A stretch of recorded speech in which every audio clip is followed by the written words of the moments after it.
बच्चों अभी हमने पढ़ा इंट्रोडक्शन ऑफ सॉल्यूशन।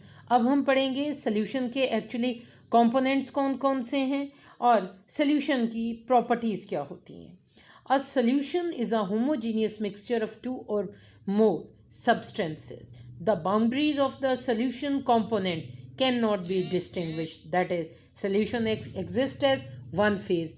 जैसे चीनी को हम पानी में मिलाएं तो हमारे पास एक फेज़, एक हालत नज़र आती है। ऐसा तो नहीं होता चीनी अलहदा और पानी अलहदा। या हम नमक को पानी में मिलाएं तो हम इनटेक करें शुगर वाटर का या सॉल्ट वाटर का, तो हम ये फील करें कभी पानी आ रहा है कभी चीनी आ रही। ऐसा नहीं होता। हमारे पास होमोजीनियस फेज़ यानी नमकीन है तो तमाम का तमाम मटेरियल नमकीन होगा, तमाम का तमाम लिक्विड जो है वो सॉल्टिश टेस्ट देगा। अगर हमने शुगर मिक्स की है वाटर में तो तमाम का तमाम लिक्विड का इनटेक हमें कौन सा टेस्ट देगा, sweetish in taste, which is indicating when solute is dissolved into the solvent make a solution always have single phase boundary lines between the component of a solution apparently cannot be find out.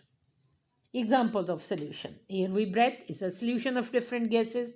Brass is a solid solution of copper and zinc. brass जो है वो हमारे पास mixture है किसका, copper और zinc का. sugar dissolved in water is an example of liquid solution. Now there is a question how we can distinguish between a solution and pure liquid, because both have the same physical state which is the liquid one. Very much simple way to distinguishing is the evaporation, कि जब आप एक solution को heat करते हैं तो liquid evaporate कर जाता है. If something is left behind और something is left as a residue, that is indicating the given material is a solution. But whenever the pure substance is evaporated, nothing is left behind. Simple way to distinguish is the evaporation. The liquid which evaporate completely, leaving no residue, is a pure compound, while a liquid leave behind a residue on evaporation, that is called a solution. Now we are moving towards the properties of solution.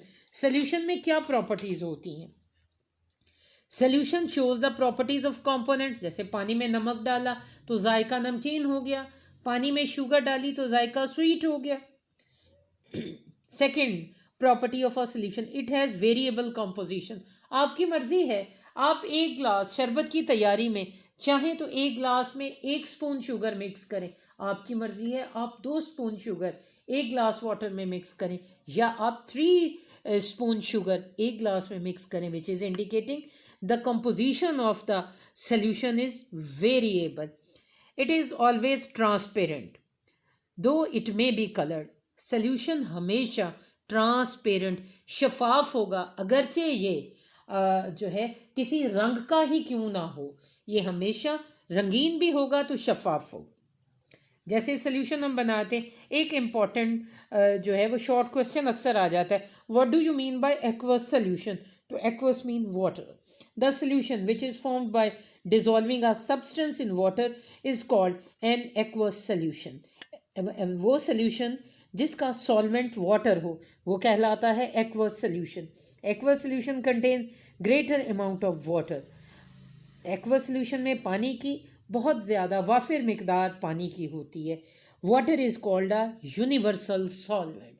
पानी अपने अंदर दुनिया की हर चीज़ को साथ लेके चलता है और क्या बनाता है, may be mixture may be solution. Solution उसे कहते हैं जो होमोजीनियस हो और मिक्सचर उस फिजिकल कॉम्बिनेशन को कहते हैं जो हेट्रोजीनियस होता है. As we know that solution has 2 components, solute and solvent. Solute is a minor component. Solution में जिस जुज़ की मिकदार कम होती है उसे हम सॉल्यूट कहते हैं, और solvent is a major component. Solution में जिसकी मिकदार ज़्यादा होती है वो कंपोनेंट सॉल्वेंट कहलाता है. If a solution contains more than 2 compounds और सब्सटेंसेस डिज़ोल्व, अगर किसी सॉल्यूशन में 2 या 2 से ज़्यादा अज्जा को हल किया जाए, 1 substance act as a solvent, जिसकी क्वांटिटी ग्रेटर है and remaining are For example, soft drink. Water is a solvent while other substances like sugar, salt and carbon dioxide are solute. अभी हमने ये पढ़ा है कि if a solution contains more than 2 components, दो या दो से ज़्यादा components, और जो components होते हैं जैसे पानी में, पानी एक कंपाउंड है, इसमें आपने दूसरा क्या मिक्स किया है, शुगर मिक्स की है, शुगर भी एक कंपाउंड है, दोनों का जब फिजिकल कॉम्बिनेशन होता है तो उसका रिजल्टेंट क्या कहलाता है, सोल्यूशन कहलाता है। घरों में आपने देखा है कि आप सॉल्टिश जो है वो भी मिक्सचर तैयार करते हैं जिसमें आप शुगर, सॉल्ट, वाटर और एनी फ्लेवर इस्तेमाल करते हैं। दर हकीकत सोल्यूशन क्या है, ये एलिमेंट्स का या कंपाउंड्स का फिजिकल कॉम्बिनेशन है।